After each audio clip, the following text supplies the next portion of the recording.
This episode of the Sam Oldham podcast is sponsored by Turn, the only brand dedicated solely to men's gymnastics. Towards the end of my career, I started to work closely with the team at Turn to design custom uniforms that expressed who I was and where I came from, and they were always able to bring my ideas to life.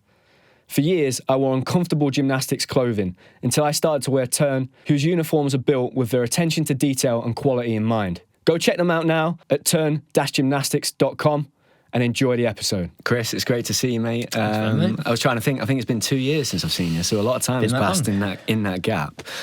Before we start, mate, and we go back into your career, just tell us about what you're up to right now and what it is that you're doing for work, because I'm sure a lot of gymnastics people won't know the role that you're in right now. Sure. So day job is working at the Premier League, so I work within football. So the role is player care and engagement manager. So that's sort of two parts to that role. The first bit's the player care bit, which is around player well-being, and we sort of offer support to the clubs and the player care staff within the 20 Premier League clubs to help them and to therefore help the players and set up kind of like the sort of player well-being provisions.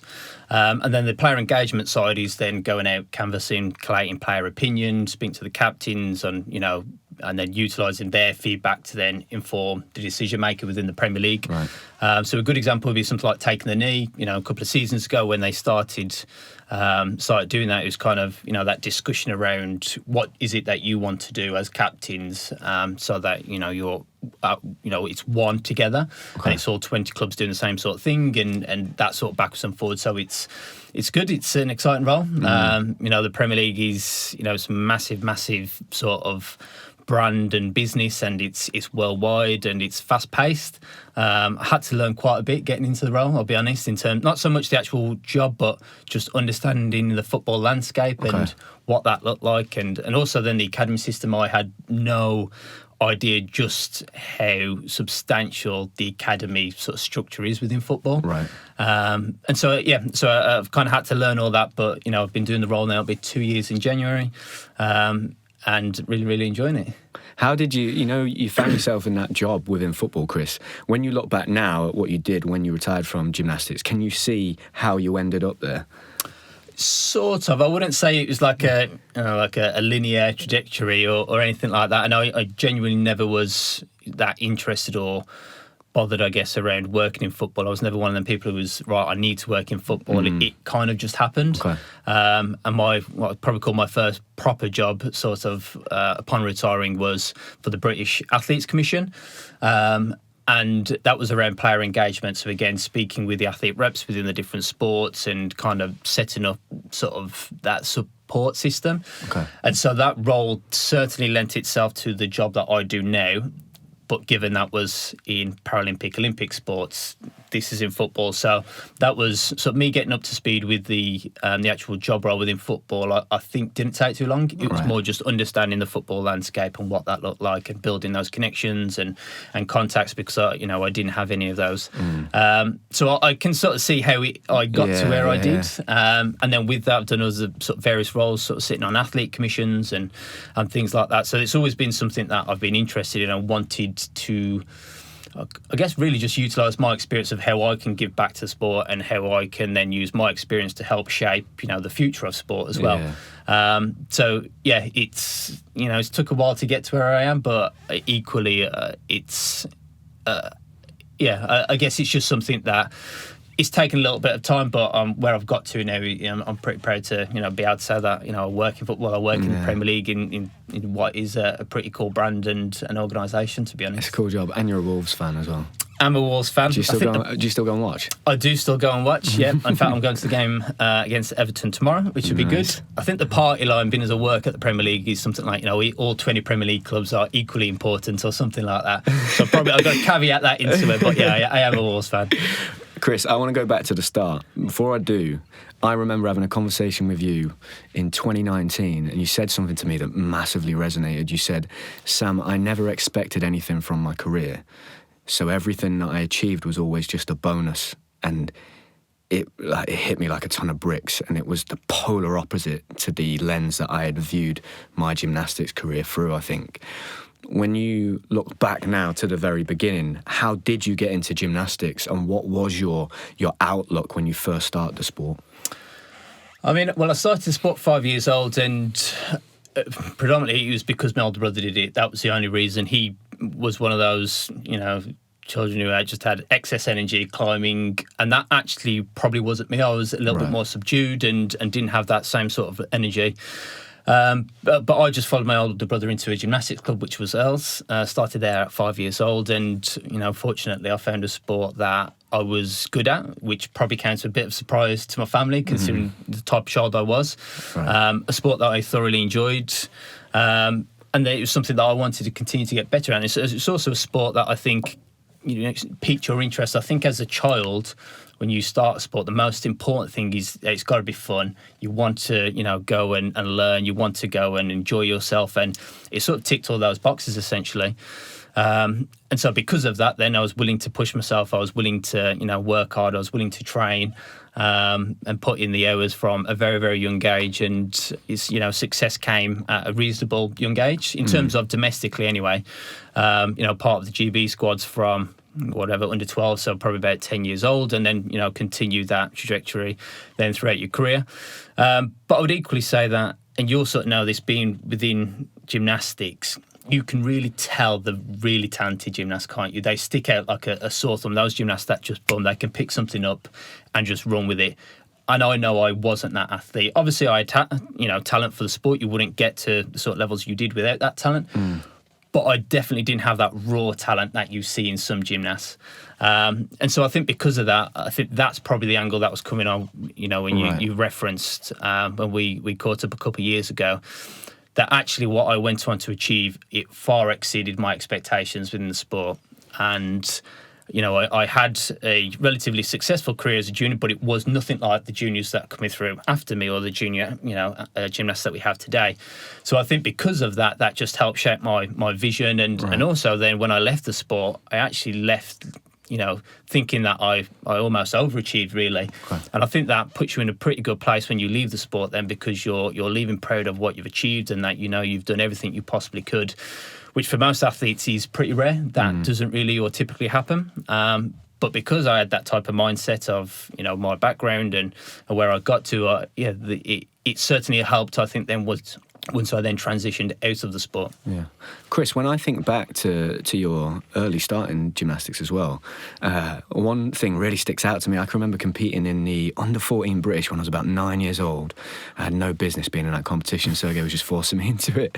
And I remember I think you were like winning and then got 0 on vault. Did that happen 2 years in a row? Have I made that up? You made the 2 years in a row, right, okay, but it definitely did happen. Right, so I remember that happening, and I think that was the first time I'd seen you, heard of your name, and I can remember everyone in the gym saying, "Oh, this guy was going to win," and then he got the 0 on the vault, and then I'd met you at training camps and stuff.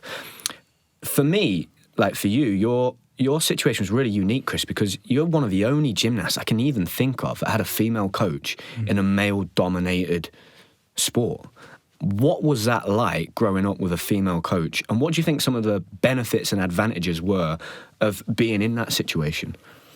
Sure. So I think that particular British, it's still vividly I remember it, because you're right, I was on track to win that British Championships, my first title. And I'd won the competitions prior to that, sort of like the London Open, the Northwest Open. So I had a really good year. And it was my final year as an under-14 gymnast. And I got 0 on vault. I sort of messed up my run-up and sort of ran around the vault rather than obviously doing the vault. And but they let me do the vault again. The score wasn't going to count, but they let me do it. And I think the coaches, Michelle, was hoping that in my mind would then be, okay, I'm doing the vault, I then carry on with the rest of my competition, and it won't affect me as much. But, lo and behold, throughout the competition, they then announce, and you see the scores come up on the screen, and then it came to realise that I'd got a 0 on vault. And I remember being absolutely devastated at that competition, in tears at the under-14s. And what probably made it even more difficult was my teammate at Earls, Aaron Darby, won that British. Right, okay. So, you've referenced Michelle there as a female coach. And so she, on one hand, had celebrate her gymnast being a British champion, and then on the other hand, had to support me, who was devastated, who was on track to become British champion, but didn't. Yeah. And so, I still vividly remember that competition and something that stuck me. And I'm, pleased to say that I never ever got a 0 on ball after that competition ever again.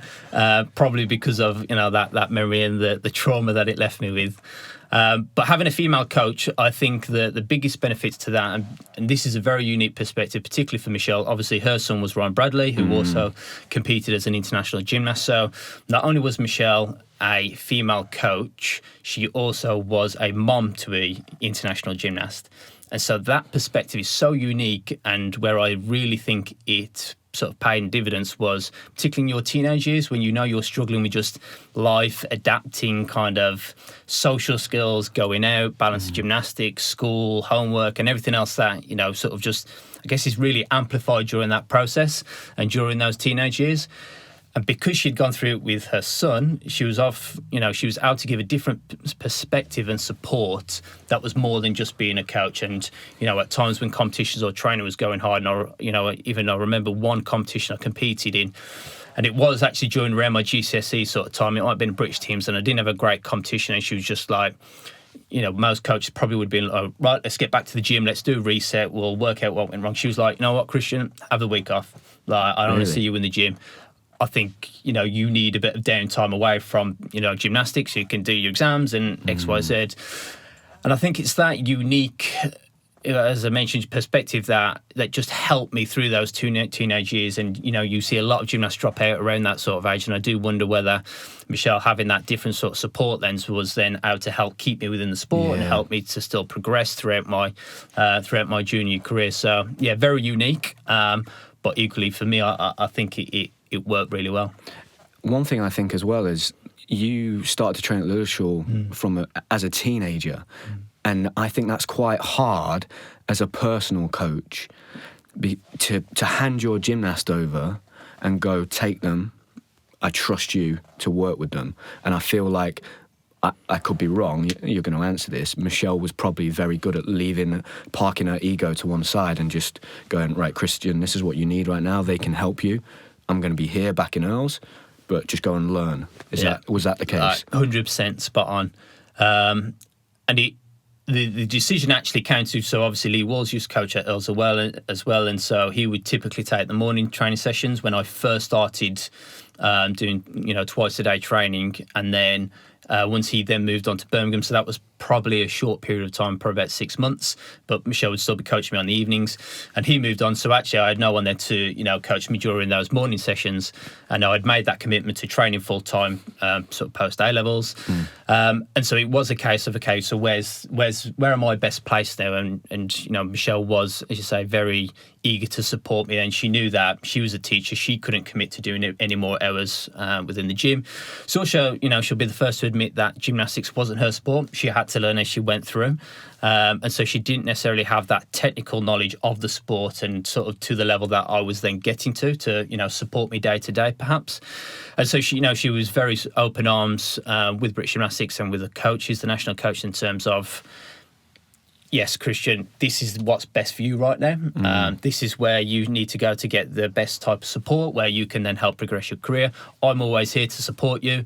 And, I stuck with Earls throughout my whole career. I was still represented Earls, my last ever sort of British Championships at 27 years old. And Michelle was still taking me around at those competitions then. But it was from that moment we then had a different type of relationship. She wasn't my day-to-day coach, but she was always someone then I would continually check in with, and particularly that adjustment period where you're then transitioning to twice a day training. I'm then transitioning to training at Lilleshall with other GB gymnasts, with Andre, with other national coaches, and that was very, very different to what I was used to at Earls. So again, she was just a good sounding board and helping me just navigate that different, I guess, day-to-day training that I was having. Speaking to me about being patient with it, looking at, the bigger picture of, okay, this is great here, but we want you to be here in the future, and just really helping me just navigate it all. But as you say, she was excellent at, making sure that her ego as a coach was never at the forefront. It was always what's best for Kristian. And that certainly, again, that helped, support me through my career and allowed me then to progress and achieve the things that I did. And at Earls, Chris, you've, over a long period of time, you've had loads of successful, good, talented gymnasts. So if you're saying potentially that Michelle would admit herself, technically, you might have got to a level where she was going, okay, these other coaches can help you more than I can at this point, and that's best for you. What would you put the success at Earls as a system down to? Would it be more the man management type things that you're talking about with Michelle? At a point in your career, did, let's say, Andre Littleshaw become your coach and Michelle was more like your manager? Yeah, I suppose so. And we probably touched on it already a little bit in terms of just how good she was at that personal side and in terms of supporting me through those teenage years. And so that was always there throughout my whole career. There was always something to fall back on and someone who I knew had my best interests that I could speak to. There was no agendas attached. There was no, sport politics. There was no selection policies. It was just what's best for me. And I also think, you referenced there, we did have a lot of success for what was a very small club. You even look at, someone like Lee Walls now he was coaching at Earls and gone on to coach a world champion. You look at Brett Ince, who was one of my training partners as well. He's now coached to an Olympic medalist. And so what we had, you probably didn't realise it at the time, was a very unique but quite a close-knit club. We did a lot of things sort of, I guess sort of evening functions and sort of do's and sort of events where we'd all to get together as a club and one, to help raise money, but also to bring us closer together as well, which, again, for a small club, we were able to do. And I think part of that then just made everyone a little bit closer and probably just gave us a competitive edge that at the time we wasn't even aware of. And it's now only just looking back that you can appreciate just how good that was because of the size of the club and what now the people within the club have gone on to achieve. But definitely, I would say that Michelle had a different support for me once I then started training at Liddyshore full time. And almost, then I got the best of both worlds. I had, as I say, someone there to support me personally, mentally, emotionally, but then also had that technical input for the sport in Andre and, other national coaches to really then help excel my gymnastics. When you look back, Chris, and you started getting that success, that first Junior Europeans, kind of Commonwealth Games time that you went to compete in, everybody looks back now at that almost being the start, and then Lewis going to Beijing, getting that medal in 2008. When you look back, it's a big question, but now being retired and having been like one step removed from the sport, what would you put that success down to? And I'm sure it's not just one thing, but it's great. I've not asked anybody this question yet on the podcast. I think you'd be the perfect person to try and pin down, put under pressure and see if you can answer it. But there really was just a generation of a lot of kids, weren't they? Even just you talking about being at Earls and Aaron Darby and Brett being there, and I remember Notts and Earls doing a switchover where we'd go stay at each other's clubs. Yeah. But in every pocket of the country, there were just a lot of talented kids. Do you think it was a combination of just right kids at the right time and an influx of a lot of coaches, but also a lot of enthusiastic coaches that were passionate and wanted to learn? I think you probably actually hit the three main things that I was thinking of. I think there was an influx in coaches from overseas. You talk about, Sergey, Andre, Alex, who were able to pass on their knowledge to the gymnasts, which then in turn got passed and transferred onto the coaches as well, because they was in and amongst that environment. So I think number one, that was, critical, because you've then got the knowledge of the sport, which we, arguably didn't really have. I think part of it was then also you had, young aspirational coaches who wanted to succeed as well. And with that, then they wanted to improve themselves as coaches. And again, in turn, that helped the gymnasts. And then also, I think generally we just had, a good group of gymnasts that were willing to put in the graft, that was willing to work hard, that was willing to listen to the coaches, to learn. And there was no senior program as such at that time as well. So that actually opened the door for, particularly, I guess, Keatings, Purvis, myself and Lewis to really actually just walk into that senior setup with not really much opposition, not really much competition for selection or for places. And that allowed us to give us the opportunity to compete at big championships at a young age and make mistakes and to learn and to continue developing. because we knew we wasn't necessarily going to lose our spot because there wasn't that infrastructure in place with the seniors at the time. We didn't have the funding set up. And then also add that with then we were, had the London Olympics. I think that got announced 2006 maybe. That was a slight influx in funding, which then allowed British Gymnastics to set up a men's programme as such, which then, meant we had money for training camps. We were able to get together more often. And so you put all of that together. I genuinely don't think you can say it was one particular thing. I think it's a combination of lots of different things, right place, right time, luck and everything else that comes into it. But I think a combination of all those elements put together allowed us to go on and achieve what we went on to achieve. Yeah, I think I would agree, mate, 100%. Can you remember, you spoke about it a bit there, Chris, can you remember when London became a real focus in your mind? A conversation you were having probably with Michelle, and then for you, you felt, I've got a chance here. This is a possibility for me. When did it become? I suppose prior to probably around 2007, I competed at my first World Championships, and for me that was quite a significant milestone. And I think probably from that moment, we then knew we'd qualified a couple of places to the Beijing Olympics.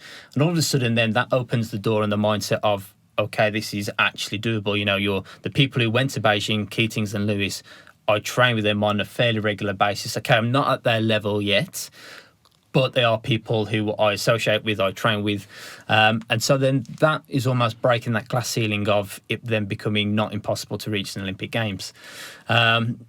And I wouldn't say, I expected to get to the Olympics in the fashion that we did in terms of qualifying as a full team. And, okay, we kind of, sort of did that to qualify. But I think on paper we should have qualified, relatively easily. I probably wouldn't have said that, 5 years prior to that. I think it would have been really, really difficult for us to qualify. And so it wasn't until, you gain a little bit of momentum through the competitions and through, the consistently having the same people within the team that you're able to build and create that momentum and create a little bit of noise as well, amongst the gymnastics sort of international scene, because no one really expected it of the GB athletes. And it came, I think, as a little bit of surprise just how quickly we rose through, the international rankings. And so, once we started then on that path, it then became very much I've got to get to London 2012. I'll be at a good age. Beijing wasn't really realistic for me. I certainly wasn't that super, super talented junior athlete like, a Dan Keatings or that pommel specialist like Lewis. And I need a few more years working at Lish or, sort of training in the background to get me to that sort of level. And so those few years between Beijing and London was perfect for me to really just work hard, train hard, learn as much as I could, make those mistakes, but, hopefully then come out the other end and eventually get to, 4 years later in London in a position where I'm, competitively good enough to be battling it out in finals, for medals and whatever that might be then. So, yeah, the seed was planted probably 2007 and then it really started to ramp up year on year then thereafter. And then I guess those 3 years, 2009, 10, 11, you're then getting that evidence that this is a possibility because you're starting to get that success, right? 2009, 6th in the world all around, which I think at that point, with Keatings coming second, that was the second best ever all-around result, right? 2010, I think you had a successful year in 2010 as well.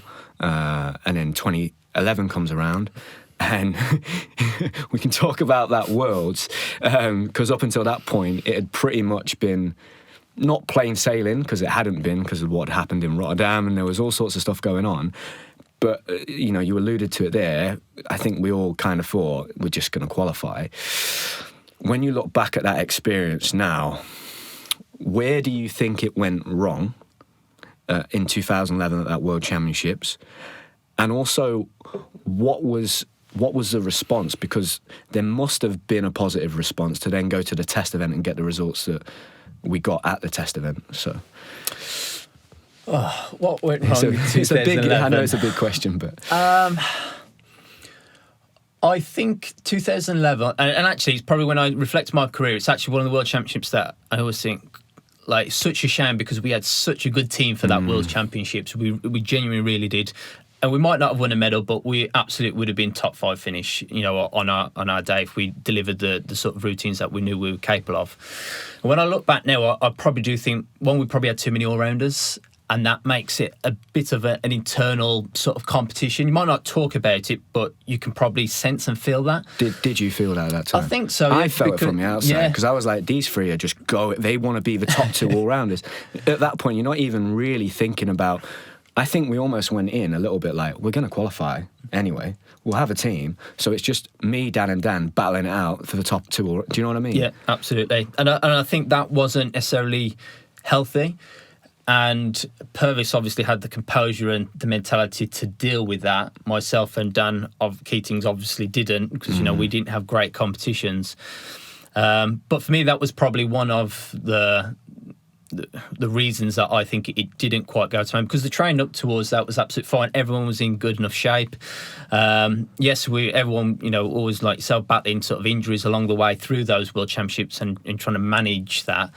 But there was no reason why we couldn't have gone on to have success at those World Championships. And I do think it was probably just within our own heads, a bit of an internal battle. And generally, I think when we've done well in teams competitions after, it's because everyone's had a unique but a balanced sort of view on the team, in terms of, what your role is. Okay, you've got the specialist, you've got the all-rounder, you've got the second all-rounder, you've got the other person that's filling in. And I think because that everyone has a position and is able to really just work towards the team, where, as you say, I think we probably took our eye off the ball in 2011 on the team competition, because we took it for granted that, we're good enough to qualify, and therefore we can concentrate a little bit more individually on our own results. But ultimately, that came back to bite us in the arse. And then what was the response, Chris? Because obviously, at that World Championships, I tore my pec and I had a stress fracture, so I was then just out of the mix. And you guys were training for the test event.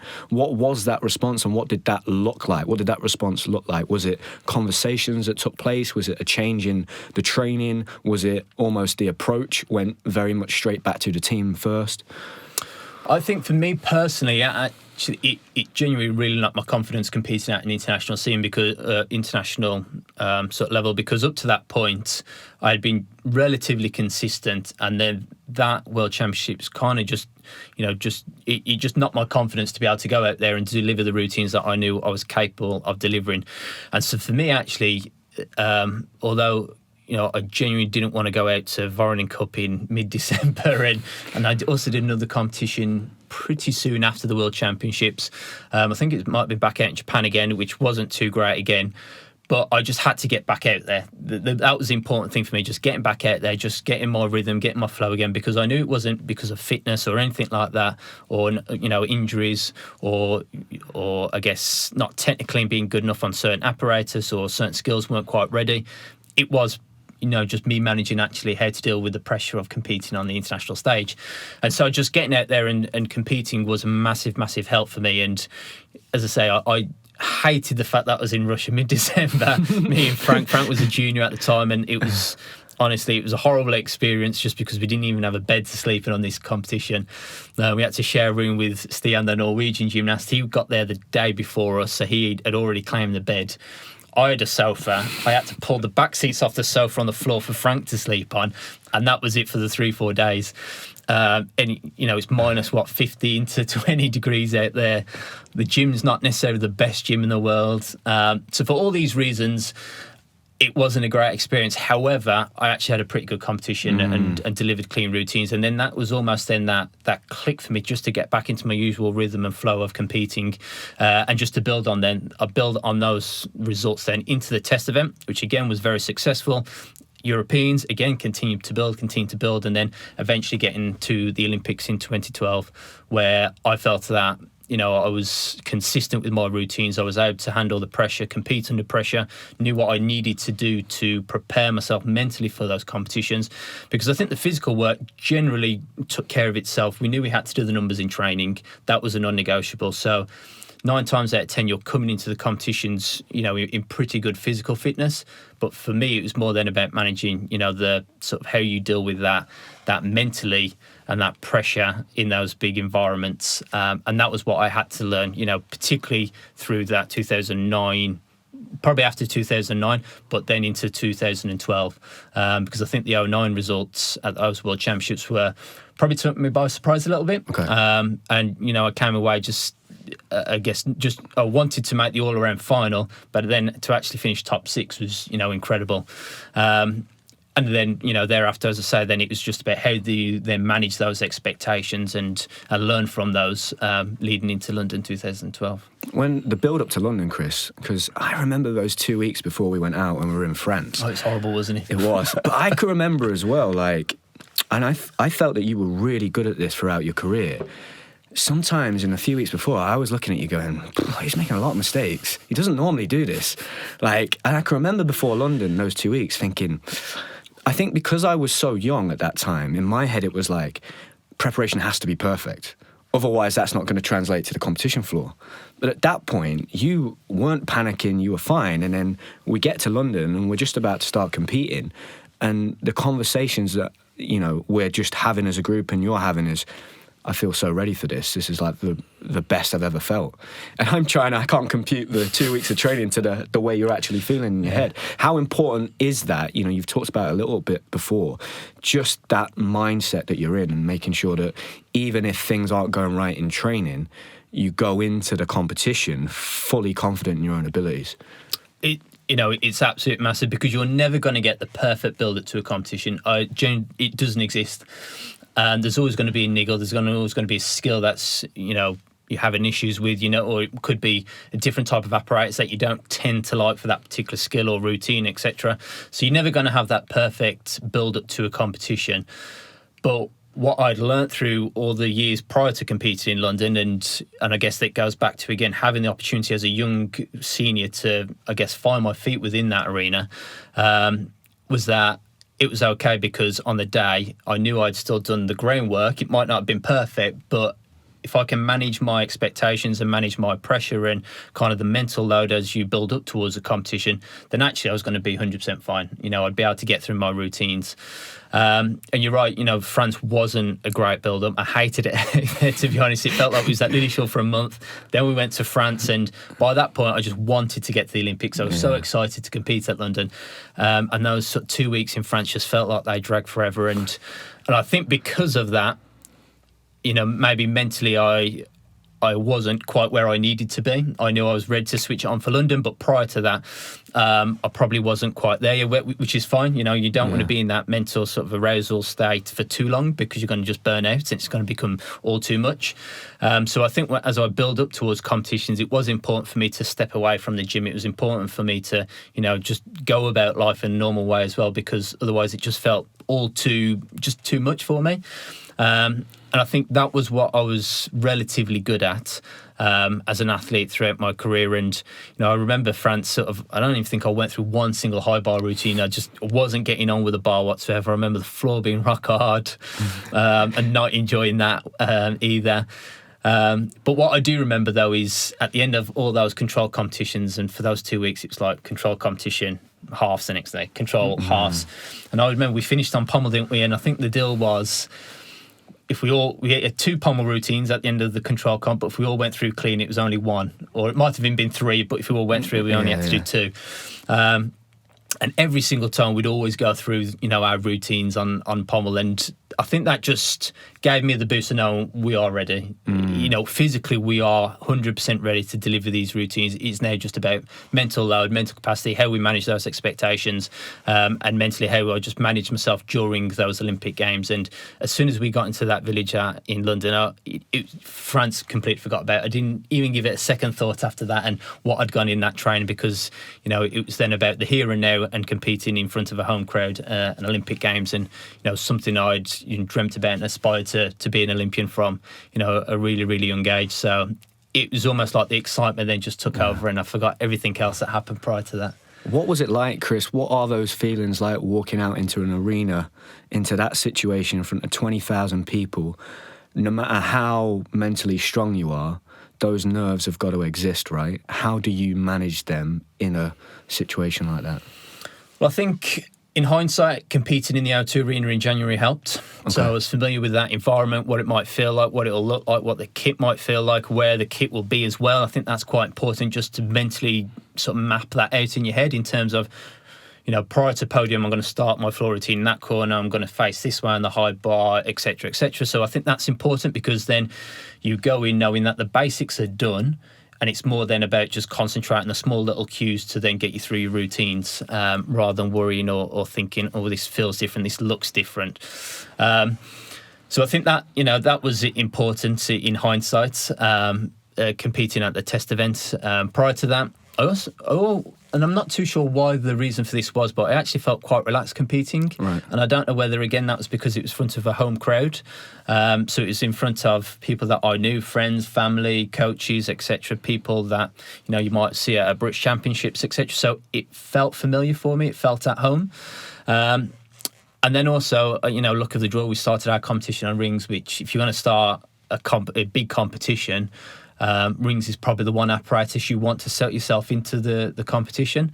And particularly for me, because I knew that vault out of all my routines was still the most riskiest and new skill that I was competing.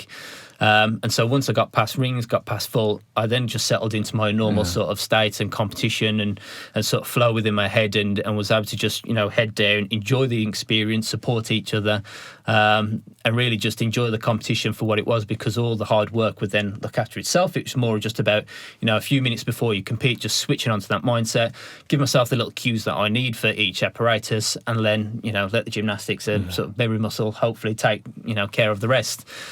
So I think it was a combination of all those different factors prior to the actual competition. Do you think as well then, Chris, your mindset of that, I go back to that conversation that we had in 2019 and when you started gymnastics, and that mindset of not expecting to be here meant that rather than doing what I did, which was I expected to be there, so shit, I'm here, you were able to go, I'm here, let's make the most of it type thing. Does that make sense? Yeah, 100%. And I do think that I felt very fortunate to be competing at the Olympic Games, which again changes your mindset to how you compete. I was able to enjoy the experience and take it in for what it was, and anything else on top of that felt like a bonus. It genuinely did.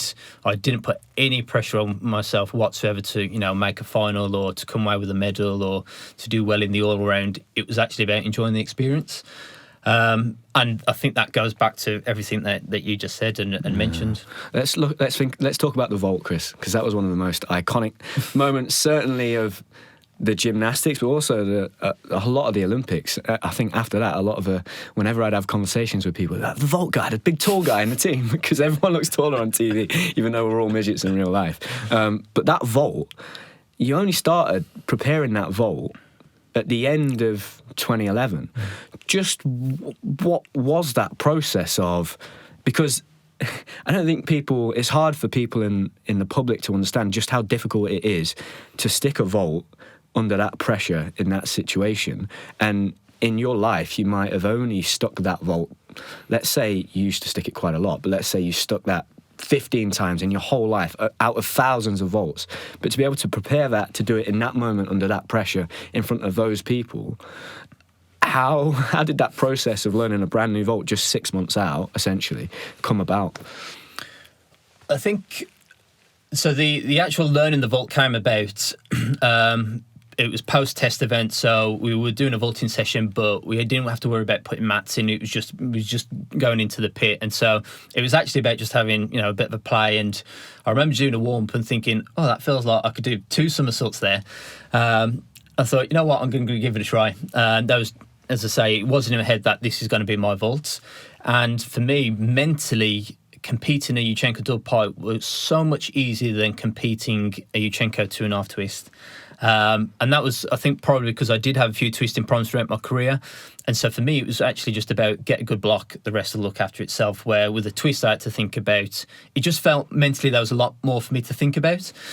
And so once I did the vault a few times and we put in a mat in and then another mat, and I was like, oh, I'm actually still landing this relatively easy. It just felt like just a natural step for me to actually then, right, this is my vault, let's go all in 100% with this vault. Because as I say, mentally it felt easy for me. I think technically the way that I did the Yurchenko, typically I'd get a block at the front of the vault, which meant I went pretty high, but didn't rotate that quick. which for a double pipe was fine for me because it meant I could spot the landing a little bit easier. I wasn't spinning too quick. So everything, I don't know, just one of those moments or those type of skills where the stars just aligned. It doesn't happen very often in gymnastics where you just feel like something is made for you and your technique. And that's what happened. And I remember the first time I did compete it internationally. And, you know, again, got round relatively easy, but just put hand down. And that was more just, I guess, feeling, you know, being a little bit cautious perhaps. And then I was just able to build on that. And, you know, I also have to say the national coaches, I guess, Andre and Eddie, they put trust in me to actually go out and do that vault. That was a risk and it was a bit of a gamble because I could have just done 2.5 twists, 4/10 lower and tariff, but in a competition, I know I'm going to land it. But that was also a risk and a gamble, you know, that they were willing to take on my behalf as well. So it wasn't just, you know, about me taking the risk. It was actually for, you know, the team as well. And I guess that just gave me the confidence to then just, you know, go out there and to just, you know, rely on my technique, feel like that vault was for me. And also the fact that no one in the world was doing it at the time. It had been done previously, but no one in the world was doing that vault at the time. So that's quite a good feeling. That makes you feel, you know, pretty special. And even if it's just a new ego boost for you, having an ego boost in a competition is probably quite a good thing to just give you that confidence sometimes. And so, yeah, for all those reasons, it worked out perfectly. And look, you know, sticking it in an Olympic final, I'm not going to say it's a fluke because you do the numbers, but I absolutely wasn't going for a stick. You don't go to stick a vault in an Olympic team final. You know you're probably going to land short if you go out for the stick. Yeah. So that part, you know, as I say, I might have only stuck that vault 15, 20 times throughout my career, and it just so happened that the one time I do stick it was probably one of the most important moments within my career and, you know, within a lot of our careers. Can you even remember that? Can you remember it now? Can you remember Not a clue. No, you just can't. Nothing. No, I can't Can you remember remember anything feeling about the it. vault, or it just Nothing. Absolutely nothing. The only thing that I know I would have done is because I did it every single time before I competed on vault, and generally it was about, okay, what's the one cue I need to think about? And the one cue would be like, right, start my vault run up with my right foot forward. And that was all I would think about. Because as soon as you then get into the momentum of doing the run up, everything else then starts to fall into place and the muscle memory starts to kick in. And then there might be a few other little things like, you know, if the board hasn't been worn in as much, I might have to be a bit more aggressive, snap my feet down, or a bit more aggressive, drive my arms back. Little things like that would happen. But generally, I would try and, you know, rely on just keeping as calm as I could, think about my first, you know, sort of cue, and then let the rest take care of itself. But yeah, sadly, I don't actually remember anything about the vault. Don't remember competing it, happening, anything that happened thereafter. So yeah, it's just, I guess, one of those sort of moments that I will, you know, extremely proud of, but haven't got any necessary recollection of it. Were you the type of gymnast, Chris, that would visualise your routines and things? Would you do that before you compete, while you're in the arena? Would you do it while you're in your room at night, or was that something that you would do?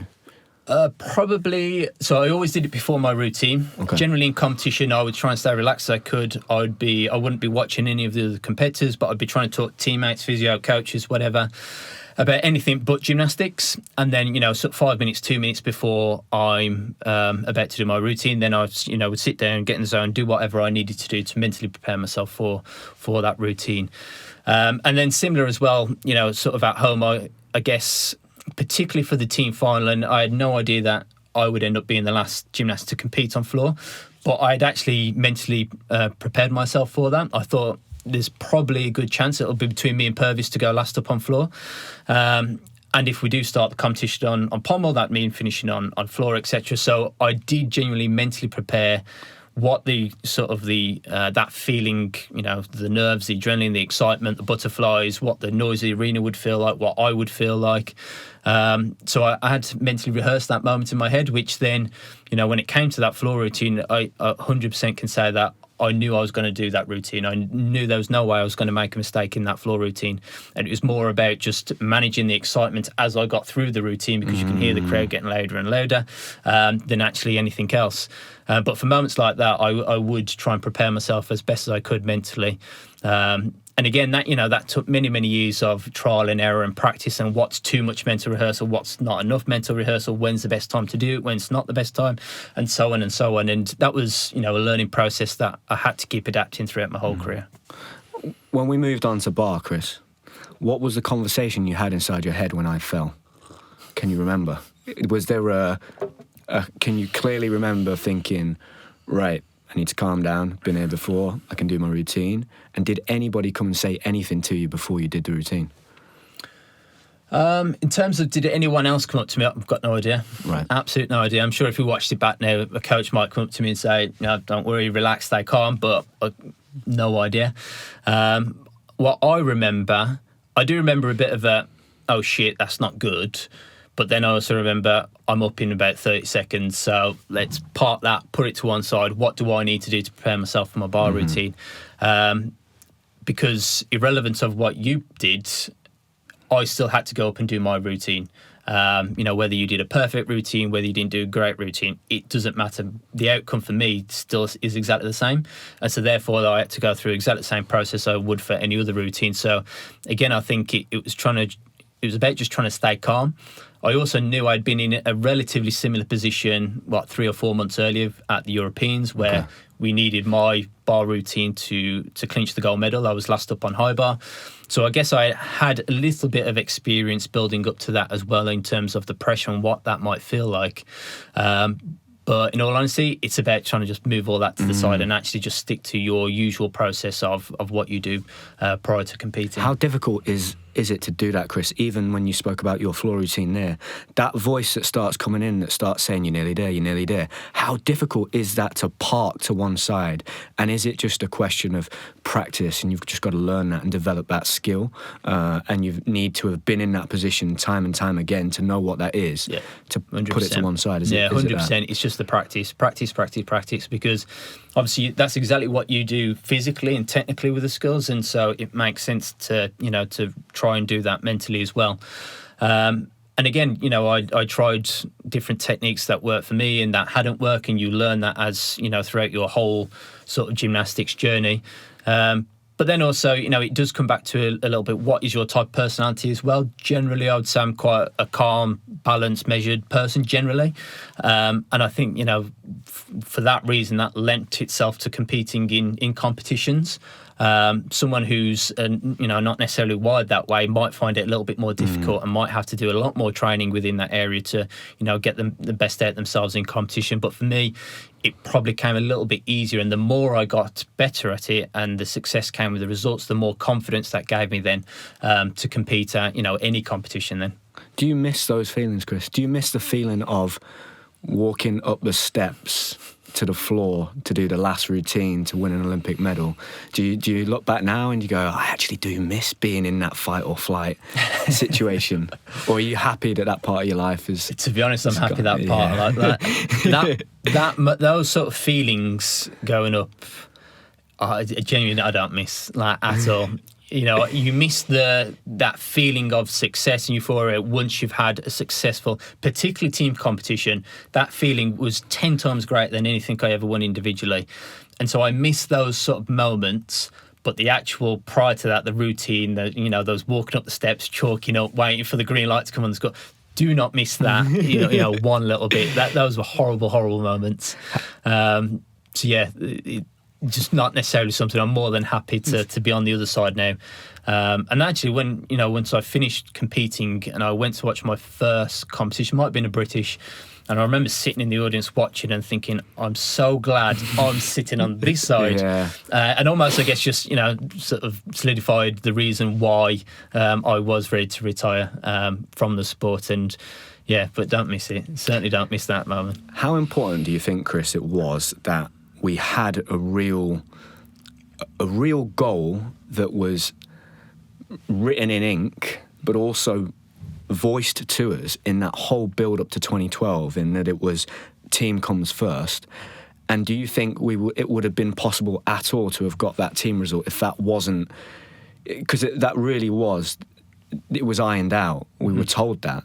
Like, the team comes first and we're going for a team result. How important do you think it was that 4, 5, 6 years prior to that was starting to be talked about? I think it probably was a bigger contribution than we probably give it credit for. Because, again, we weren't going in with...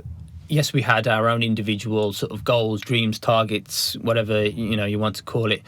but actually the focus was the team. And as I say, everyone was on board with that. Everyone was fully committed to that. And so when, things are going well, that sort of gives you that momentum and galvanizes that almost, that goal and that target. And you really then are able to rally behind each other to, keep pushing yourselves to get to that level and to achieving that goal. So, yeah, for me, I think it was massively important. I also, I still, considering I don't remember much about that competition, I do remember the words of the coaches prior to that competition in the lineup, and sort of those words around, this is just another day at Lillishall. This is another controlled competition. It doesn't need to be the big Olympic Games that is perhaps perceived, or what you see on TV or anything like that. Let's just treat it as another day at Lillishall. And that, for me, I think at the start of that competition, because you're so jittery with nerves and excitement, that just brought me down to a level where I knew that that's where I'm best at in terms of competing, in terms of training. And that also massively helped as well that particular evening. It's funny, so you took that as kind of, okay, your cue to, right, we're just at the shore. Because I took that as, you're bullshitting me. I know that you know that this is like the biggest thing that's ever happened to British gymnastics. That's how I took that. It's funny how people work like differently. Post 2012, Chris, let's talk about 2013. I clearly remember having a conversation with you where you'd been at a bus stop in 2012 and someone had a conversation with one of the national coaches and basically offered them a job, and you'd stood there and were like, I can't believe we've just done this, and you're contemplating taking a job somewhere else. That didn't happen, but I can remember afterwards you saying to me, like, in that moment I realised I'm just a number, so I need to play this game well. And I don't think I learned that lesson for another 4 years, but it seems to me, looking back now, that's when you learned that lesson. Did that shape the way in which you then went about the next 4 years in the lead up to Rio, and you were almost playing strategical chess because you understood that regardless of what I do, there is a political game that gets played here? I'd say actually I probably was aware of it earlier than that. Okay. I think once I started training at Lillishall, and was starting to make that transition to being at Lillishall more often than I was at Earls, Michelle was quite clear with me in terms of, look, Kristian, use the expertise, use the training base, use the atmosphere, the environment to your advantage. Because ultimately, this whole program, it's not about you. It's about, British gymnastics. It's about the team. It's about perhaps, people with their own agendas as well. They've got their own career progressions, goals, dreams, etc. So, and you're just, a piece within that. So, keep that in the back of your mind. Use that environment and the expertise to your advantage. And so, that sounds, really negative, but actually, I didn't have that life experience and that world experience at that point. So to hear that was something I needed to hear. And so that was on my radar a little bit. And then, you give an example like that. But in all honesty, I tried not to think too much about it. I genuinely believed and thought that if I did the routines and got the results that I needed, I would be okay in the end. And I know you might feel completely different, or other gymnasts might feel completely different to that, that's bullshit. But for me, I genuinely tried to just think that let's concentrate on what I need to do. Let's concentrate on my results. I could certainly hear the background noise, particularly towards 2014 to 2016, where we had more very good juniors coming through, Frank, Courtney, Niall, etc., Bryn. And so you can hear chatter, you can hear noise, but I genuinely just tried to just focus on my own career, my own gymnastics. And I felt that if I can still deliver the results at the level that I knew I needed to, I'd be okay in the long run. And I just tried to focus on that. 2013 Worlds, Chris, you win that first world medal. And I think that was the first major championship medal on vault. It was. Certainly world. But Jake's just gone and missed that now, becoming world champion, but cheers, Jake. Someone's got to be first, man. But 6 months before that, you have quite a bad knee injury. Yeah. Did you have surgery on your knee? So I didn't have surgery. So 2013 wasn't necessarily ideal. 2012 was obviously amazing. And the results from 2012 meant I was invited to more competitions internationally in 2013.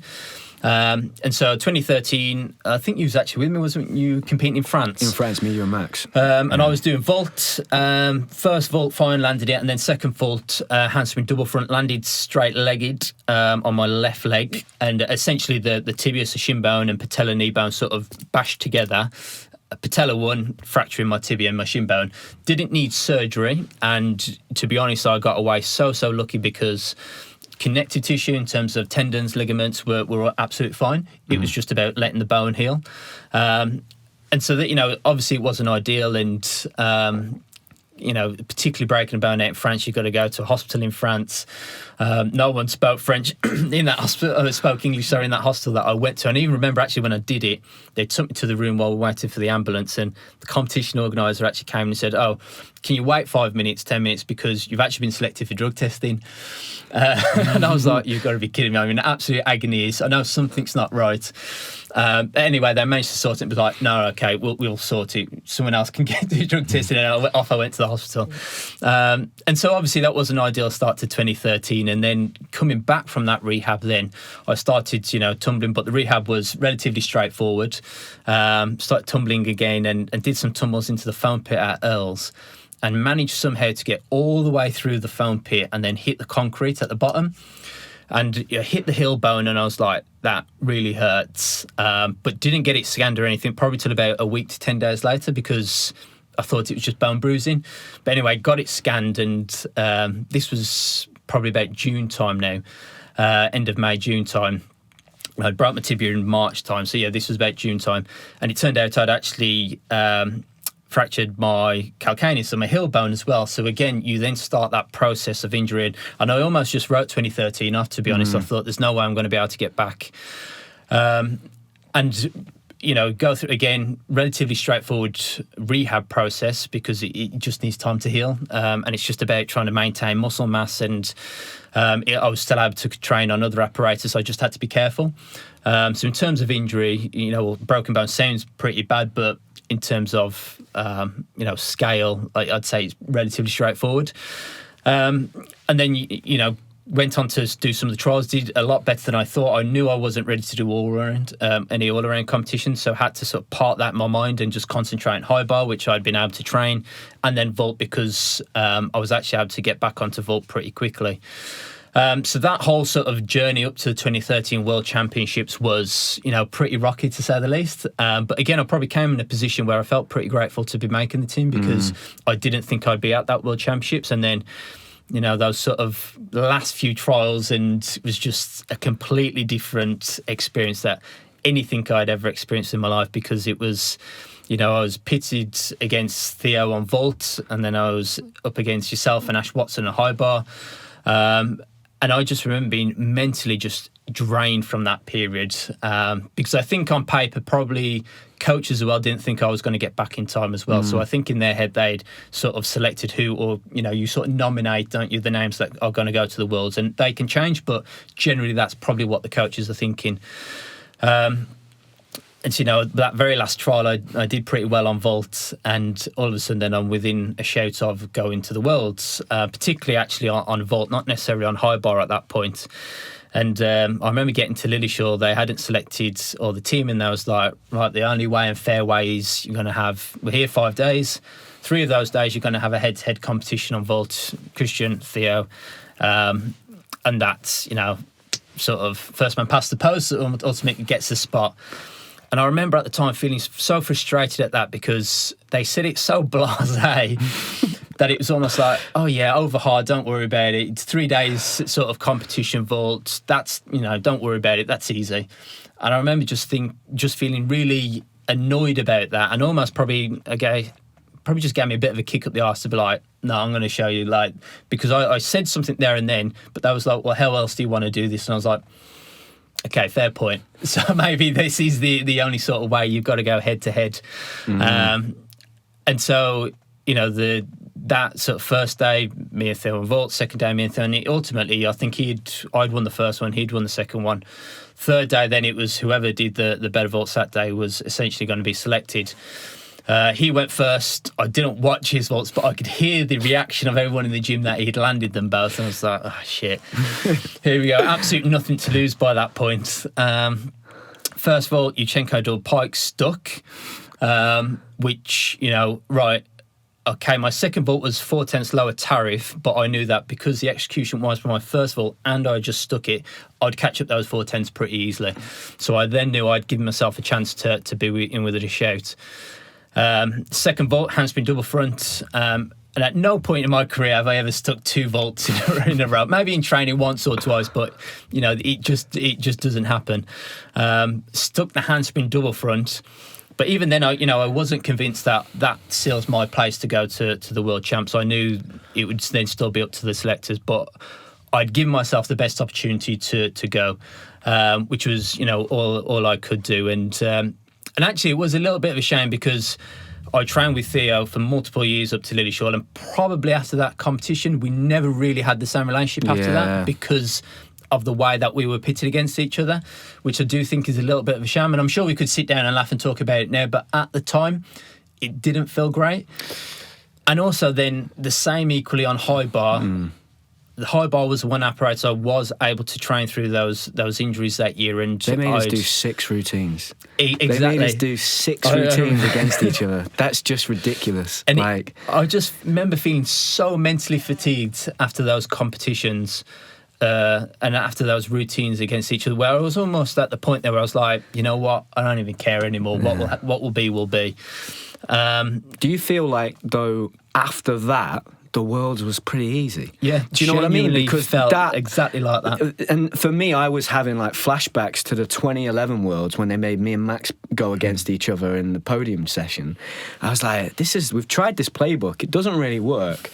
But I guess for you, by that point, when you got to the World Championships to do vault and bar, you're going to hit on... If you've been through that for 2 weeks, this is easy now when I feel fresh and I've got adrenaline and I feel good. And it was just the most... I wish that could have been filmed for people to watch because it was the most ridiculous thing. And one of the most amazing things I've ever seen in sport personally that the public would never get to see. When Theo went up and stuck his handspring double pike, everyone in the gym was like, game over, he's won. Right? Because at that point in time, that was one of the most difficult vaults being done in the world. And he'd stuck it. And the way he used to do it, he used to almost do a double straight front. Then he took a step on his double pike, which was always the risky one for him, because that double pike, doing Yuchenko, you can sit back really easy. Lands it, I think it's over. Then you stick the double pike, everyone's looking at each other like, surely not. And then you go and do that double front and stick a double front, and everyone's just like, that's just ridiculous. I can't believe it. And it was a shame for Theo, I think, because for him personally, in his story, the injuries he'd had and the road he'd had, and he's probably one of those athletes that fell victim to a lot of the politics that were going on a lot of the time. Sure. And I personally feel that he was used a lot and pulled in different directions, and that probably was his last chance, wasn't it, really? And he then retired 6 months later. And also the fact that his vaults were also good enough to equally win a world medal or to make a final. So that's probably where it was a shame, and as I say, probably impacted our relationship a little bit thereafter. But I think it was more a shame for him, but it was no slight on you because you weren't that spot. And that's it. If you do that in those situations, and then you kind of have to, and I think Theo knew that, because I can see him in my head standing at the other side of the gym where the gap in the wall is, and seeing you stick that and just walk off with his head down, because he knew at that point, you know what I mean? But yeah, just amazing. And that, again, just character building. You talked about going to Russia in December. That was like an annual, let's throw another 2 into the lion's den at Christmas. And if they come out of it, they're going to be tougher for it. It was that thing on it every year, 2 of us would go. Yeah. Those next 3 years, Chris, you go on to be incredibly consistent and start to pick up lots of individual medals as well. It always struck me that you had this ability to separate the emotion from your performance all of the time, and that was just a skill I just really struggled to develop and to be able to do. And I think if I'd had the right person to explain to me that I was emotional, I would have been able to kind of prepare myself for that and maybe look at gymnastics in a different way and approach it differently. How much did that help you as you got to the end of your career to just always turn up and just be business mode every single time? To be honest, even I got to a point, particularly sort of 2014, 15, 16, where even if I knew I hadn't had the best preparation, I had historic sort of experience that would pay in dividends. I knew how to get the best out of myself in terms of competing domestically and internationally. So that was obviously very helpful. And so really it was just a case of trying to make sure you still continue to do the work in the gym. That's, as I mentioned earlier, non-negotiable. But I just felt so confident going into the competitions, and the more successful I was, the more sort of confidence that gave me. I think my biggest barrier, particularly in those years, were my routines still going to be good enough to get me onto the Olympic team in 2016? I knew that the consistency was there. I knew that I brought value elsewhere in terms of hopefully being a leader and in terms of experience and, a level head in high pressurized environments. But my biggest barrier was always, will my gymnastics still be of the quality? Just because, the juniors coming through and the way the sport moves in terms of the pace and the skills and the difficulty, it was certainly moving very, very quickly, particularly within GB. And so I kind of just really, the consistency, I just made sure that was my super strength. And so when I did turn up, I was going to deliver a clean routine. Because 9 times out of 10, if you're delivering those clean routines, you put yourself within a chance. It might not be, the gold medal, but you're going to be in amongst the medals. And I think I was certainly... I certainly benefited from that, sort of when I became European champion on the floor. It wasn't my best routine, but it was a clean routine. And it just so happened everybody else also didn't do the best routines on that day, which, gave me the sort of leg up into that sort of position. High bar European medals, the same. We know that sometimes it's one of those apparatus where people are going to make mistakes, particularly with the more difficult, high-risk routines. But every time I would just turn up, clean routine, and then I know that I've given myself a chance of a medal. So I almost just put it as my super strength and sort of just... just made sure that when it came to selection time, there was never going to be an argument around can Kristian deliver under those, high pressurized environments or moments. And it's more than him just being a good gymnast. Yeah. He will also bring benefit to the team in other ways as well. Do you feel like, Chris, we often talk about the experience, right? But do you think a better way to word that, particularly if you're talking about a selection situation, is evidence? It's that gymnast has got the evidence. Because...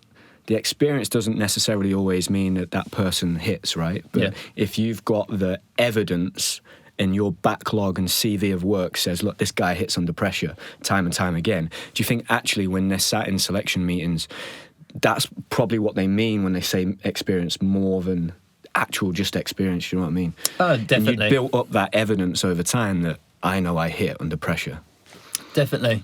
And I think, we were never privy to sort of selection meetings, but I'd like to think that whenever they, I'm sure they probably go through every single name and they talk about the pros, the cons, what it might mean by having them in, what it might mean by not having them in. I'd like to think that would be one of the, the strongest arguments for my case to be in the team and, be able to have that evidence, whether it was 1 month ago, 2 months ago, 6 months ago, a year ago, or even further back than that, that evidence is there that, he can do the job. In the lead up to 2016, Chris, at what point did you become the team captain at the extent where you were being asked to communicate on behalf of the coaches to the athletes? Because I remember that being a shift and that didn't really exist prior to 2012. I don't really remember a specific time. I think where it probably, when you think about it now, just such trivial type instances, but actually they mean the world when you're in it. And I don't even remember when, I think Eddie wanted us to all have the same warm-up, or to do a similar warm-up, and the argument for that was you turn up, you look professional, you look a team, you show unity, and so there's certainly argument and value for it. But at that stage in your career, you are so used to doing your own warm-up, what works for you, what suits you, and also you're probably a little bit reluctant to change, I would say, particularly if you've been successful as an athlete. And so because of that, it just was never going to work. That it was just going to be a constant sort of clashing of ideas and thought. And so that was probably the first moment where I remember going in to speak to Eddie about it and sort of put forward sort of views of the gymnast and why it could work, and almost just a little bit of backwards and forwards in terms of, okay, let's negotiate over this. Like the days we haven't got control competitions, we'll do the same warm up. If we've got controls or competitions, it has to be individual. It's not going to work. And they certainly wasn't confrontations or anything like that. It was just conversations of putting forward views and perspectives, which I think again is healthy when done in the right way. But yeah, I don't think there was necessarily a specific moment. I think just gradually over time, the more ideas that people wanting to put forward, it was important then that we did get the viewpoint of the athletes to make sure it wasn't just always coach led or national program led. It was actually what's going to benefit the athletes as well. Did you ever find, Chris, in the build up to 2016 when there were more juniors coming in and you're getting to that point where you're thinking, can I hold on difficulty wise? Did you ever find yourself in a position thinking, actually, I'm in quite a key influential role here being the team captain, and this might play into my advantage when it comes down to 2016? With yourself, did you ever have those conversations and think, actually, if I'm a team captain here and I'm communicating on behalf of all the gymnasts and the coaches are trusting me, this might be a real advantage leading into the Olympic Games in 2016? I definitely thought it would put me in good stead. And I definitely thought it would help in terms of, something else on Kristian's tour belt that'll help him get selected. But I never for a moment thought that would be the main reason or main focus for my selection. I thought the main reason always had to be your merit of being a gymnast, being good enough to be on the team, putting up scores that are helpful and can contribute towards the team score. So that was, it was there in the background, but I never really played too much focus to it just for those reasons. And if you were advising young athletes now that are in a position where they're trying to break into a team, would you advise them use everything you possibly can to give you the best possible chance of being selected for a situation? Oh, absolutely. And I mean, I'll probably caveat that, though, within reason, because, as I said, the most important thing has to be your gymnastics and it has to be your results. And again, whether you believe that or not, for me, that was kind of irrelevant because that, for me, was my strongest belief. And so whatever you think is going to get you on that team, stick to that and go all out. And 9 times out of 10, it should be and will be your gymnastics. There's certainly going to be instances where you're going to feel hard done by or feel like that hasn't been the main contributing factor for your selection or non-selection. However, 9 times out of 10, that is going to be the case. So, let your gymnastics do the speaking. But absolutely explore, I felt that, and not because I'd, necessarily thought about it, but I made sure I had good sort of relationships with the national coaches, with the head coaches, with my teammates, with the sports science staff as well, because utilising their experience as well, that can only benefit me, but then it can also, help me in my own career as well. So for me, there's absolute no harm doing that. I think as long as, you're doing it for the right reasons, then that's absolutely fine. Yeah, and it's all a net positive, right? And absolutely. Ultimately, if it comes down to picking 2 people, in whatever walk of life you're in, you're going to pick the guy that's really nice and you get on with, aren't you? That's absolutely. Just like a simple life thing. What was your experience like at second Olympic Games, Chris? I would say very, very different to London in the terms of we were certainly a very well-oiled, experienced team by that point. I would also say, but what we did have, we actually had a very good team that was set up in terms of everybody knew their roles. We knew that Lewis was a pommel horse specialist, Max and I were the 2 all-rounders, Bryn would support as an all-rounder, I would fill in the gaps. And so on paper, that looks pretty good and, it works pretty well. But for whatever reason, in team final, it didn't work out the way that I would argue we that team was stronger than the team in 2012. Yeah, I would say that we had a stronger team in Rio than we did in London, and we didn't really have. Yes, rings were weaker, but it wasn't substantial in terms of results. And if you look through that team as well, we had European, world medalists, finalists, on pretty much all apparatus except for rings. So we were, a very, very good team, but I think it was almost. Do you almost feel like it was? We pulled that trick off once, and we weren't going to do it again. And all the other teams had kind of turned around and gone, right, and raised their game. It was almost like we pulled that magic trick off in London, but we weren't just going to kind of fluke a medal again. All the other teams at this point, Russia, China and Japan, went, they're getting pretty good, we need to step up, and then they just... certainly Russia, they 100% improved throughout that cycle between London and Rio. So that was, massive. The Americans were always there or thereabouts, but genuinely you'd sort of think they're not that great in team finals, I think it's fair to say. So we knew that was something that we had because we were, as a team, very good at competing under pressure, sort of typically. We were all very experienced athletes by that point.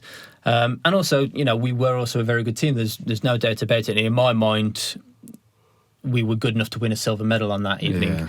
Yeah. We were, a good enough team to do that. And we'd also showed it the year before at the World Championships as well.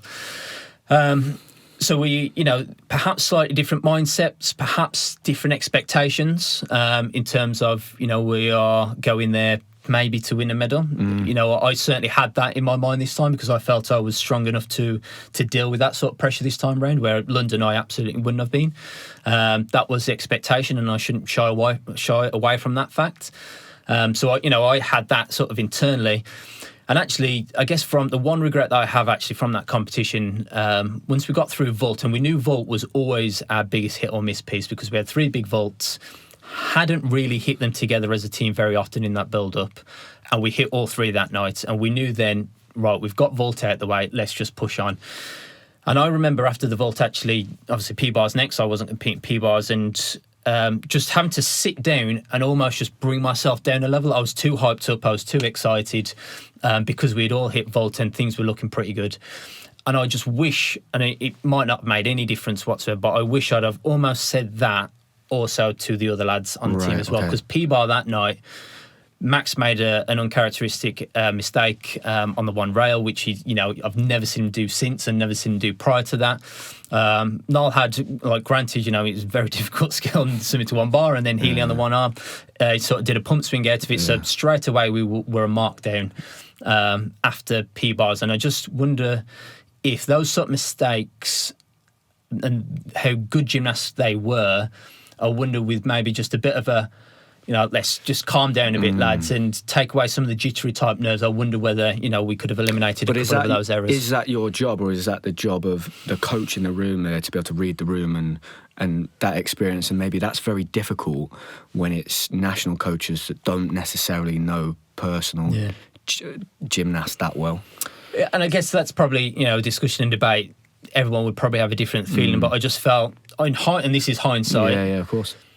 I had that awareness to do it for myself, and probably the fact I didn't do it or mention it to other lads because they are their own incredible, accomplished gymnasts. They know how to compete. They don't need me at that point in their career to tell them, and that's the reason why I didn't. And that can go one or two ways if you say something like that, can't it? I clearly remember a 2011 Worlds, one of the physios saying to Dan Keatons, what do you say? Something like, make sure you don't mess up, Dan, or something like that. Thinking, so that goes one or two, and it's straight away, as soon as he messed up straight away. So that can go one or two ways. I think you have to understand how powerful your words are in a situation like that. So if you are going to say something, it has to be very well thought through. You can't just off the cuff say. I just want to go back to one thing you did say, Chris, a lot earlier on. You said, I only ever talk to my teammates about anything other than gymnastics up until the 2 minutes before. And is that a conscious thing you've always done? So I don't want to look at anyone else. I want to talk about what we're going to do later. We're going to go down to the swimming pool later, or we're getting dinner at this place, or whatever. Was that conscious? Yeah, decision? Always conscious. I'd watch teammates, particularly, in obviously our competitions and team finals, etc. But typically, I would never watch any of the other gymnasts competing. If we were competing in the afternoon or a later round, I wouldn't follow the results from the morning. I didn't want to know. I just felt like too much information was not necessarily going to help me do the job I needed to do. So typically, I would just try and be as relaxed as I possibly could in those environments, and equally even just going back a step in terms of taking myself out at that moment and just trying to keep calm and cool on. And I remember, I can't even remember what team final it was, but we were competing on floor, and it might have been 2015 World, so clean floor routines meant we won a world medal, like fantastic. And I think it was Max that was last up. I remember as a team, we were shouting, we were cheering. And actually, I remember as well, Lewis at that point as well, because Sanders would be like, lads, like, chill, like, remember, like he doesn't need loads of like amped up energy sort of thing. And maybe that moment stuck with me as well, because actually, like, no, you're absolutely spot on. The last thing he needs is more adrenaline right now. And actually, he wants his teammates to be calm, shout the right cues that he might need, you know, snap your feet down, be aggressive here. You know, those little cues that you learn, you know, each other need as teammates. And perhaps that's probably where I took it from a little bit. And again, just goes back to that experience of having the experienced team members in your team to help guide you, irrelevant to what level you're at. You know, I'd been competing internationally, you know, equally a long time as Lewis, but he felt, you know, no, lads, like, just take a step back for a moment. And again, maybe that in hindsight, I start to think, oh, perhaps I could have done that in that moment. But again, hindsight, I guess it's a one wonderful of the thing. And also, Lewis was a gymnast that was a lot of the time only competing on one apparatus, so he had a lot more mental capacity to take a step back and see the room and read it a little bit more. Exactly. And if we'd started on pommel, his job then was to be just the best teammate that he could be. Almost like and a actually, conductor. He fulfilled that role. Like, he was incredible at doing that role, and also incredible though at the other way around. If we're finishing on pommel horse, just being the teammate prior to that, and then, you know, might get to high bar and then he disappears for a bit and then he comes back out, does the job, and you're like, how on earth have you just done that? So yeah, I guess kudos, I guess, for being able to do that. Chris, you get towards the end of your career and you retire in 2017. And I've clearly watched you prepare for that moment years before. I can remember sitting down and starting at the age of about 22, 23, probably when I was like rehabbing my ankle injury and starting to ask you questions like, why are you doing this? And I was seeing the moves you were making, and I was interested because I wasn't seeing anybody else do it. Do you clearly remember thinking, I need to transition out of this before I actually finish? I remember starting to think, particularly around 2014, feeling that there was a shift within gymnastics, British gymnastics, within the younger gymnasts coming through, which meant that my position on the team was probably more vulnerable. Okay. And so Rio certainly wasn't a guarantee for me to get to Rio and to compete. And so with that in mind, I started to just map out, what did I want my future to look like? What was I interested in? What, you know, did I want to try and learn during that period? Because it just been gymnastics for such a long period, or felt like a long period, that I wasn't actually too sure what I enjoyed outside gymnastics anymore. You know, other than, you know, friends, you know, maybe going out or cinema, whatever that might be. But as in actually deep down a little bit, what was it that I valued? What was my strengths away from the sport? What was my interests away from the sport? So I just tried to I guess, just explore it more than anything else. There was no pressure on, you know, having it all figured out. It was just about, well, let's explore it. It's certainly not going to do myself any harm. My training hours in the gym was certainly starting to decrease. I knew what I needed to do to you know, be at optimum level, but that wasn't necessarily more hours in the gym, so it meant I had a little bit more free time. And so, again, it was just about exploring and trying new things. And by the time actually I finished Rio, I was genuinely excited to step into that next chapter and figure out, what does life look like next. You know, I by no means had it all mapped out, figured out, but I had a bit of a loose plan. I knew, you know, what I wanted to at least explore and I guess fulfill my time with doing other things, and I was excited by that. And also, I was probably come to a point in my career as well, and this is very, very unique, where I was leaving the sport in a position where I knew I'd achieved, if not 10 times more than what I thought I'd ever achieved in the sport. It wasn't because of deselection, it wasn't because of injury, it wasn't because of financial reasons, it was because I felt ready to move on from the sport of gymnastics. I had good relationships with the sport, with the coaches, with the teammates, and so everything just felt like it was the right time to move away. And when you speak to it, not just gymnasts, but any athlete, that's very, very rare that athletes get that opportunity to step away on their terms. Chris, we had a conversation in 2020, I think. This was back when I was working for my dad, and I remember it was on one of my break times. I rang you on one of my break times, and it was when the stuff had come out with the girl, particularly the girls' side of the sport, but also some of the lads as well. And we had a conversation. I can remember you saying to me, I don't know why I never said anything, particularly within the women's side, the women's program at Earls, and kind of the stuff that we saw when they were having the dinner plates that were like for kids at school. And And I can remember feeling the same thing, like, it was so ingrained in the culture. What have you learned from working for the BAC and also having an ambassador role within different sports about how difficult that is to change that culture overnight? And what were the lessons you've kind of took away from that you kind of sit with now? If someone's to ask you about the culture as it existed at that time, how do you feel about it? Oh, a couple of big questions in there. In terms of learnings, because I was working across multiple sports, Olympic and Paralympic, you soon realise that it's not just exclusive to gymnastics. All sports have their own issues and have had their own challenges over the years. Probably none at such a substantial level in terms of media, in terms of interest from the public, I would say. But there has been challenges. So first thing, gymnastics is not necessarily unique to that. And I would also say some of the learnings were actually when you see athletes in other sports that, are their voice is important to the programming in terms of what the program looks like and in making sure that their voices are heard, you see how well and how happy the athletes are doing the job of being an athlete. Yes, there's always going to be challenges and there's always going to be conflict with decisions and things like that. But if they're given an opportunity to raise their voice and for it to be heard, listened and acted on, might not always be the actions that they necessarily want, but those decisions are then explained to them, you just tend to find that the whole culture and the whole sport is generally in a better place. Okay. And actually, I think on the men's program, we weren't terrible at that by any means, because we've all referenced earlier in terms of me going to speak to the head coach and voicing concerns on a few different things. So on the men's program, I don't think we were a million miles away from that. The women's side obviously was completely different, and again, when you look back now, you think, that wasn't normal and that wasn't right, but why didn't it click in my head for at least for me to be like, oh, I should say something there.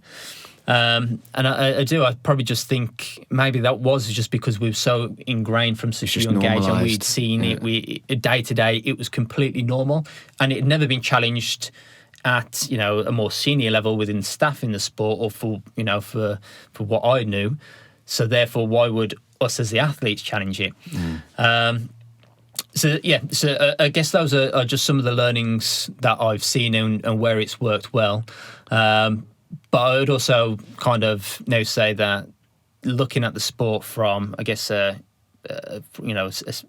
from arm's length, really, I'm not really involved day to day in the sport in any way, shape or form now, but it looks in a much better place. From what I can see, it looks like, the new chief exec and sort of the executive team are doing a pretty good job in terms of changing the sport, changing that narrative in terms of having the athlete voice, but then also the voices of the clubs, the members within the sport as well. Because, I think some of these issues, it wasn't just at that elite level, it was ingrained, at every sort of level throughout the pathway within gymnastics. So that's not something that's going to change overnight. That's years and years in terms of change to, I guess, make those positive changes.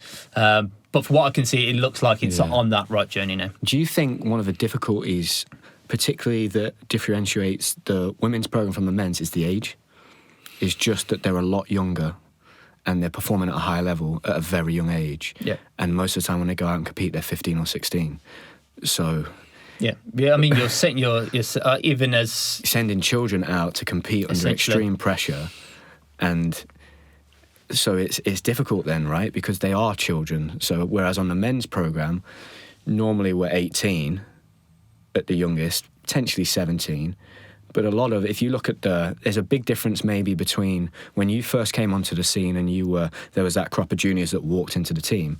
You're now seeing a lot of the juniors, it's taken them 2, 3, 4 years to even get into the senior team now. So they're men at that point. Absolutely. And also, I mean, you've hit the nail on the head in terms of, when I was 15, 16, I wouldn't have challenged anyone or said, something that was in conflict to a coach or to a national coach. That I just 100% would never have done that. So why would you expect a 15, 16-year-old female to also do that?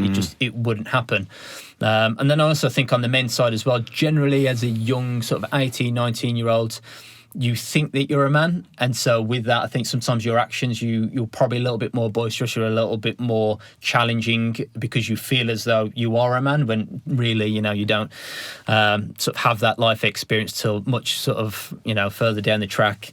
And so again, part of the reasons, behind that for sure is that age barrier, which almost sets you up for failure a little bit as well. But again, that's not just domestic, that's international as well. It's not just a domestic rule that's 16, you're senior on the women's side. That was, the international rule. So again, that then becomes bigger than just the UK. That's, globally. Yeah. So again, you're trying to change culture and rules and regulations at an international level as well as domestic, as well, within clubs and the members, for, that 5-year-old who steps into the gym for the first time. You think all the millions of people in between those stages, that's a lot of people to try and influence. Yeah, it's interesting, Chris. We sat down at the start of the podcast. Obviously, I mentioned about what you said about expectations with me, but you also said as well, look, I had an amazing career and I loved every minute of it, but a lot of my best friends didn't, and I want athletes to have that experience. Do you have any plans in the future to get involved with gymnastics again, maybe one day? Do you leave that door open for you, or do you feel like that chapter's finished?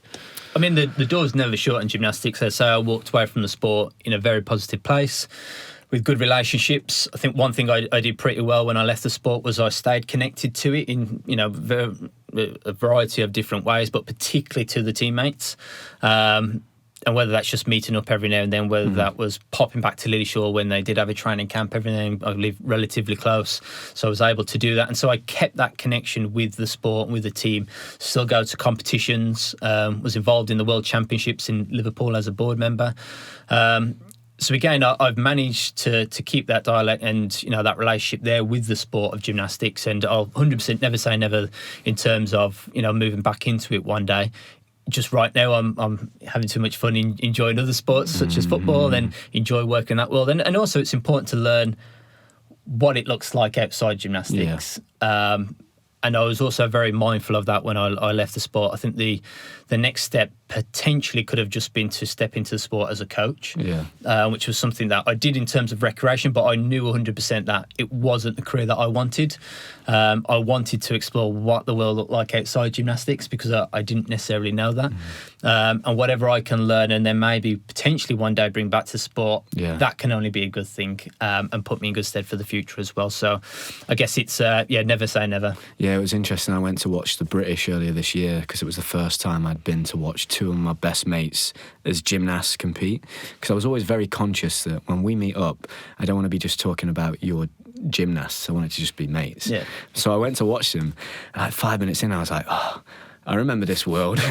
You all just think this is it. It's like this fishbowl. Absolutely. And I had the same feeling as you when you went to watch. I was like, I'm glad this isn't me anymore. Yeah. And actually, I'm quite happy not being part of this for now, but I still dip my toe in and still do a bit of coaching and stuff. It's very similar to what you've just said. Yeah, 100%. What are your hopes and plans for the future, Chris? For the next year, we're going into a new year very soon, 2024. What are your plans moving forward?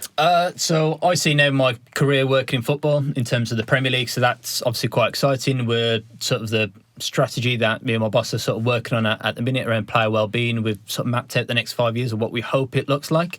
So that's quite exciting, really, to get stuck into that. Also then, I guess, still involved with the Athlete Commission in terms of Team GB. So again, that keeps me involved with the Olympic, Paralympic sort of world and sports. So hoping to go out to Paris even just for a couple of days to, again, just experience that and to be a spectator and fan of, Olympic sports, because I genuinely am, not just of gymnastics, but, I'm a fan of sport. So that's obviously exciting as well. And then I guess the rest of it is... just continue enjoying what I do. Obviously there's my wife and the dog at home, which we try and get away as many holidays as we can. Still continue to try and do things. We've kind of like, when we was on holiday a few weeks ago, he's like, right, what do we want to do next year? Where do we want to go? So we've already started to, continue to be excited and continue to sort of map that out a little bit as well, because I think it's important to obviously have your professional aspirations, but also personally as well, what, do you want that to look like in terms of, relationships, holidays, things to look forward to together, all that type of stuff as well. So, it's looking positive, I guess, is what I'll say. Amazing, mate. Chris, this was one of the conversations I always wanted to have once we started the podcast. I see you as almost like a bit of an angel figure in my life. There's a bloke that I've only met him twice, and it's been at times in my life where I've really needed that conversation, and he's just appeared like this magical figure in the sauna at David Lloyd, and I really need, and I've never met him again, like only 2 times, but I really needed it when I was really struggling, and I kind of see you a little bit like that. I think back to the conversations we've had, and I think it's one of the best compliments I could probably give you is that if I'm in a situation where I really don't know what to do, you are probably one of the people that I would think of and go, Kristian will know what to do.